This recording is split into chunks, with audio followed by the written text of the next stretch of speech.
Presenting Civil Guruji app available in Google Play Store. Download now.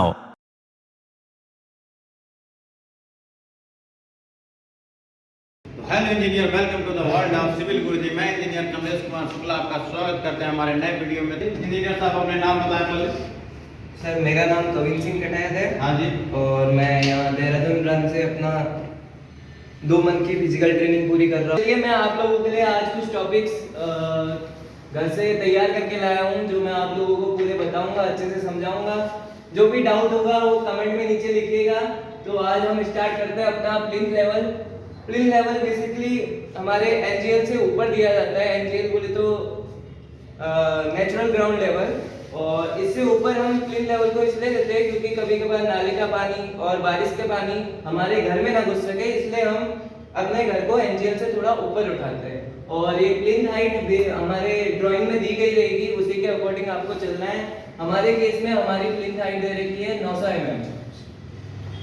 और उसके ऊपर के काम के बारे में मेरे को आज पूरा बताना था, तो मैंने शुरू कर दिया प्लिंथ लेवल से। अब बढ़ते हैं one line brick work. Start करते हैं अपने वन लाइन ब्रिक वर्क से, जो अपना फर्स्ट टॉपिक था, जो आएगा सुपर स्ट्रक्चर में। यहाँ पर चलते हैं हम अपने 3D मॉडल की तरफ, जहाँ पर आपको दिख रहा होगा ये वाला रहा अपना डीपीसी, या फिर इसको कहते हैं प्लिंथ लेवल। जो हमने डीपीसी दिया था उसी के टॉप पे बेसिकली प्लिंथ लेवल एंड होना था।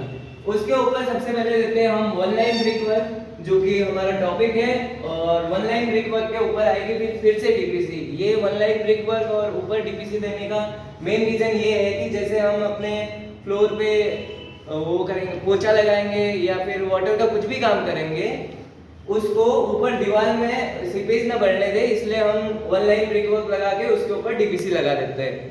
और फिर अपनी हाइट तो हमको स्लैब तक जाना है। उस स्लैब की हाइट वैसे तो आपके ड्राइंग के हिसाब से होगी, हमारे ड्राइंग में थी 3 मीटर, तो हमको ऊपर 3 मीटर तक पहुंचाने के लिए पहले लगाना पड़ेगा ब्रिक वर्क। ब्रिक वर्क की भी कैलकुलेशन करना मैं आपको थोड़ी थोड़ी बताऊंगा, लेकिन पहले अपना यहाँ पर समझ लेते हैं क्या है कैसा है।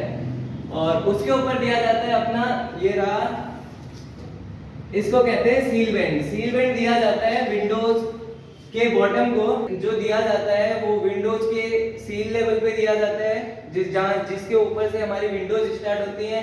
ये देने का मेन मतलब, ये मेन मुद्दा ये रहता है कि जो हमारा विंडोज लगेंगी उसका वेट सीधा का सीधा ब्रिक पे ना पड़े, ताकि अगर ब्रिक पे सीधा का सीधा पूरा लोड पड़ता है किसी भी चीज का, तो ब्रिक पे डेवलप स्टार्ट हो जाएंगे। इनसे बचने के लिए हम पहले ही अपनी बिल्डिंग में सील बैंड दे दें। सील बैंड बेसिकली दिया क्यों जाता है, क्यों देना पड़ता है हमको बिल्डिंग के स्ट्रक्चर में, उसके बारे में बात करेंगे। सील बैंड आपको पता होगा, बिल्डिंग का अपना लोड होता है, सुपर स्ट्रक्चर का अपना लोड होता है, जो स्लैबिंग जो भी बीम के द्वारा कॉलम पे डाइवर्ट होता है या फिर दीवारों पे एकदम यूडीएल के फॉर्म में लगता है। अगर पॉइंट लोड में कहीं पे भी लोड लगता है तो पूरे ब्रिक वर्क पे हमारा क्रैक्स पड़ सकते हैं, क्रैक डेवलप हो सकते हैं। उनसे बचने के लिए हमको बीम दी जाती हैं, जो कि अभी सील बैंड के बारे में बात करेंगे हम। सील बैंड ये जो आ रहा है हमारा स्लैब से नीचे ब्रिक वर्क है उतना, और ऊपर का जो भी लोड है उसको हमारा लिंटर बीम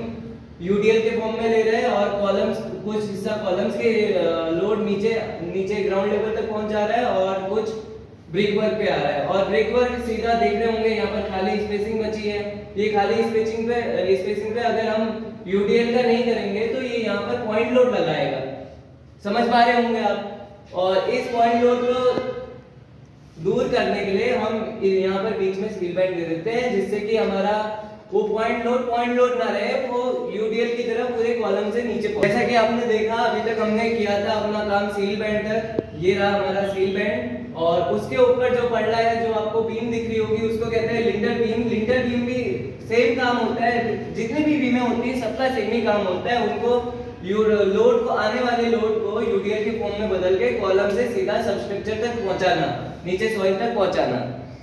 और इसीलिए यहाँ पर भी जहाँ पर ओपनिंग दी जा रही है वहां पर हमको पक्का देखना रहता है कि ब्रिक वर्क तो आपको पता ही होगा, ब्रिक वर्क हम देख ही रहे थे हमको। अच्छे अब बात करते हैं लिंटल बीम के बारे में। लिंटल बीम भी उसी लिए दी जाती है। चलिए बात करते हैं हम अपनी लिंटल बीम के बारे में। और लिंटल बीम हमारा दिया जाता है जहाँ पर डोर विंडो की ओपनिंग रहती है उनके टॉप पे। ताकि ऊपर से जो भी लोड आ रहा है, जितनी भी ओपनिंग है, उनके साइड में जितना भी ब्रिक वर्क है, उन पे सीधा सीधा लोड ना पड़े, लगाने ना पड़े। और इनके किनारों पर तो जैसे कि आपने अभी तक देख लिए होंगे हमारे पूरे टॉपिक, आपने अभी तक देखा, हमने अपने 3D मॉडल के हिसाब से वन लाइन ब्रिक वर्क समझ लिया है, डीपीसी समझ लिया है, brick work up to steel band समझ लिया है, सील बैंड समझ लिया है, brick work up to lintel beam समझ लिया है। उसके बाद हमने लिंटल बीम समझ ली। उसके बाद हमने brick work up to slab beam bottom, जो आपको वहां पर दिख रहा था लास्ट तक, वो स्लैब बीम बॉटम तक जा रहा है और स्लैब बीम भी उसके ऊपर कास्ट की जाएगी। इसकी डायमेंशन हमें ड्राइंग में दी रहेंगी, वो आपको अपनी ड्राइंग के अकॉर्डिंग करना होगा। और एक बात का ध्यान रखिएगा, जो स्लैब बीम होगी और स्लैब की कास्ट होगी वो साथ साथ होगी, तो इनकी शटरिंग हम साथ साथ ही निकालते हैं।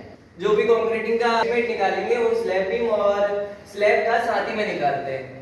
तो हम सिंपल अब लगभग तो पूरा बता दिया है मैंने। इसमें कुछ चीजें और आती है, जैसे ब्रिक वर्क पे हमारा जितनी भी ओपनिंग बची है उनका डिडक्शन कितना हमारा ब्रिक वर्क नहीं लगना है, क्योंकि हमने अभी तक जितना भी एस्टिमेट निकालेंगे, आप सिंपल ब्रिक का एस्टिमेट निकलेगा हमारा length into brick into height से। इसका निकलेगा हमारा क्यूबिक मीटर में, इसका निकलेगा हमारा क्यूबिक मीटर में। डीपीसी हमारी 50 mm की है और इसके लिए हमको स्क्वायर मीटर में निकालना पड़ेगा। इसके लिए सिंपल आएगी लेंथ इनटू ब्रिथ। और इसके बाद आता है सील बेंड हमारा 100 mm का है, इसकी लेंथ निकलेगी हमारी L into B into H। और इसी के साथ हम जहां पर भी कंक्रीट का काम चल रहा है वहां पर शटरिंग आएगी और इसकी शटरिंग निकालेंगे हम बेसिकली सील बेंड की। एक इस साइड की आपको ये दिखेगी, इस साइड और उस साइड, सिंपल दो ही साइड लगेगी क्योंकि ऊपर से लगेगी नहीं, नीचे ब्रिक है। तो इसकी निकालने के लिए हमको स्क्वायर में इसका एरिया निकालना पड़ेगा, मतलब दो साइडों की लेंथ कर दो 2 इनटू L इनटू H कर दो या B कर दो, H कर दो, सिंपल। इससे आपकी शटरिंग निकल जाएगी। Okay sir. और brick work up to lintel, फिर उसके बाद बीम, यहाँ भी इसका क्वांटिटी निकलेगी हमारा L into B into H में और इसकी शटरिंग निकलेगी वही स्क्वायर मीटर स्क्वायर में। शटरिंग निकालना सेम टू सेम रहेगा क्योंकि नीचे ब्रिक आना है और ऊपर से हमको कंक्रीट डालना है। Brick work up to slab beam bottom हो गया, फिर उसके बाद स्लैब बीम जो होगी हमारे स्लैब के साथ कास्ट होगी। देखिए आपने जैसे हमारे इंजीनियर्स ने प्रेजेंटेशन दिया, हाँ तो इंजीनियर्स कैसा लगा आपको प्रेजेंटेशन देकर? काफी अच्छा कॉन्फिडेंस इंप्लीमेंट हुआ जी। और जब अगली बार आएंगे, अगली बार जितनी भी गलतियां हुई हैं उनको दूर करूंगा और आपको इससे भी बेहतर प्रेजेंटेशन देके दिखाऊंगा। चलिए बहुत बढ़िया, आप हमारे इंजीनियर्स को देखे जो बहुत कॉन्फिडेंशियल लग रहा है। वीडियो आपको इसी तरह आते रहेंगे, तब तक के लिए धन्यवाद।